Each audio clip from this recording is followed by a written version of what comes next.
மதுரை மீனாட்சி அம்மனோட அபிஷேகத்தை ஏன் பார்க்க விட மாட்டாங்கன்னு உங்களுக்கு தெரியுமா? அந்த விக்கிரகத்தோட மகிமை உங்களுக்கு என்னன்னு தெரியுமா?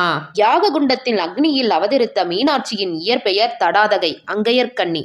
மதுரையில் உக்கிரபாண்டியனுக்கு முடிசூட்டிய பின் சொக்கநாதர் அருகில் சிலையாக நின்று விட்டதால் அன்னை சுயம்புவானவள் கர்ப்பகிரகத்தில் அழகிய உயிருள்ள பெண்ணை போன்று தோற்றமளிப்பாள். அதனால் தான் மீனாட்சி அம்மனுடைய அபிஷேகத்தை யாராலும் பார்க்க முடியாது. அன்னையுடைய திருமேனி மரகத கல்லாலானது.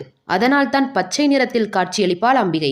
அன்னையனுடைய வலது கால் சற்று முன்னோக்கி இருக்கும். ஏனென்றால் தன்னுடைய பக்தர்கள் அழைப்பிற்கு ஓடோடி வருவதற்காக. பச்சை நிற மேனியை உடைய மீனாட்சி கையில் பச்சை நிற கிளியை ஏந்தி இருப்பாள். மற்ற கோவில்களில் உள்ள தெய்வங்கள் அர்த்தஜாம பூஜை முடிந்து பள்ளியறை பூஜை முடிந்து அனைத்து தெய்வங்களும் உறங்கச் செல்வதாக ஐதீகம். மீனாட்சி அம்மன் கோவிலிலும் அர்த்தஜாம பூஜையும் உண்டு, பள்ளியறை பூஜையும் உண்டு.